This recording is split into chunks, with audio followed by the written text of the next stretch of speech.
अस्सलाम वालेकुम। मेरे सभी दोस्तों, स्टूडेंट्स और पूरे हिंदुस्तान को मेरी तरफ से ईद मुबारक। आप सभी की खैरियत और सलामती की दुआ करता हूँ। ईद जैसे पाक मौके पर मैं कुछ आप लोगों से शेयर करना चाहता हूँ। दोस्तों, मुझे बचपन में रंगोली बहुत पसंद थी। पसंद होने का रीज़न ये नहीं था कि मुझे ये बनानी आती थी, बल्कि उसमें जो रंगों की विविधता यानी डाइवर्सिटी थी वो मुझे बहुत अच्छी लगती थी। रंगोली किसी एक रंग से नहीं बनती, ना ही वो अच्छी लगती है, बल्कि जिस तरह से अलग अलग रंगों को संजोकर एक साथ एकजुट होकर वो हमारी आंखों में खुशी की लहर बिखेर देती है, वो किसी और चीज़ में बात नहीं।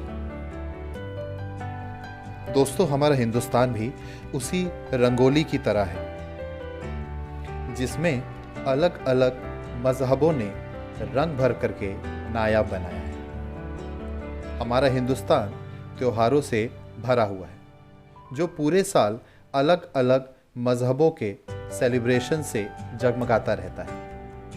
हम सब ने बचपन से लेकर आज तक ईद में सेवैयाँ खाई हैं, क्रिसमस में फादर से केक मांगा है, हमने लोहरी में भांगड़ा से लेकर के होली में भांग पीकर अपने कपड़े फाड़े हैं। पर न जाने क्यों आजकल हम धर्म के बेसिस पे एक दूसरे को बुरा भला कहते हैं। हर घर में लड़ाई होती है। इसका मतलब ये तो नहीं कि उन बातों को हम अपने दिमाग पर हावी होने दें।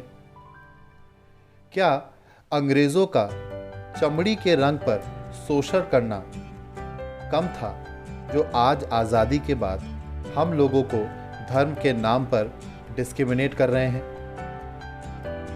क्या इस धरती माँ के आंसू धर्म देखकर निकलते हैं? जब एक धरती का लाल सरहद की सीमा पर शहीद होता है। मुझे पता है ये सारी बातें आप जानते हैं। सबको ये अंदाज़ा है कि इंसानियत ने धर्म को बनाया है, और इसीलिए हर धर्म में इंसानियत को सबसे ऊंचा दर्जा दिया गया है।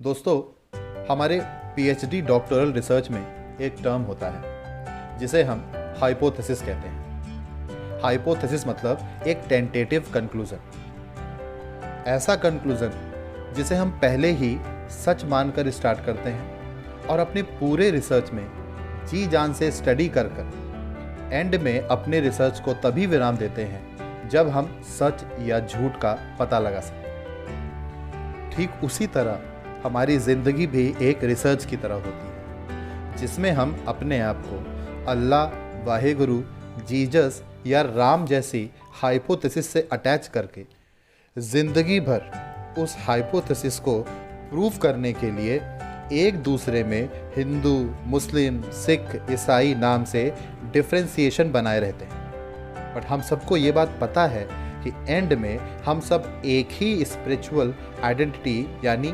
आध्यात्मिक मूलधारा में मिल जाते हैं। हम सबको पता है कि हमारा एंड सेम होना है, लेकिन फिर भी न जाने क्यों हम जिंदगी भर अपने आप को मजहब में इतना ढाल लेते हैं कि हम एक दूसरे को मजहब के बेसिस पे ही डिफरेंशिएट करते हैं।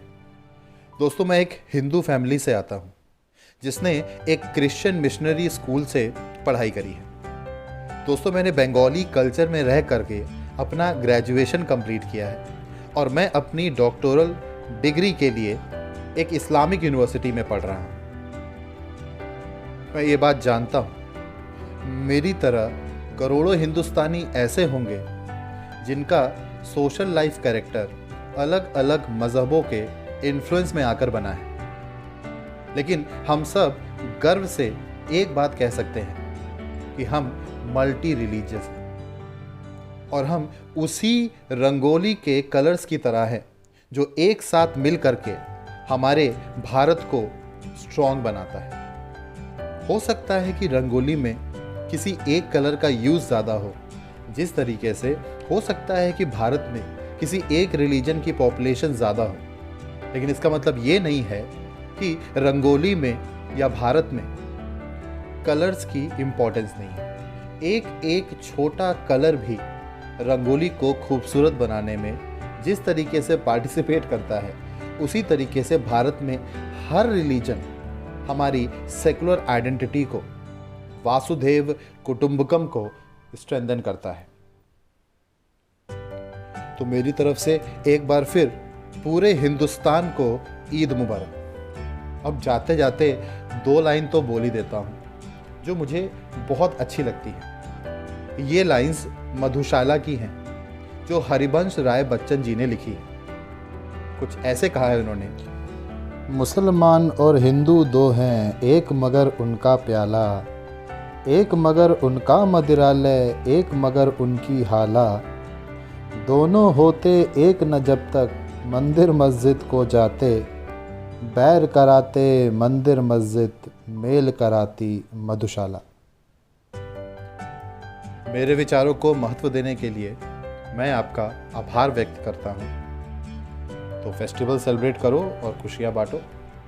Thank you so much.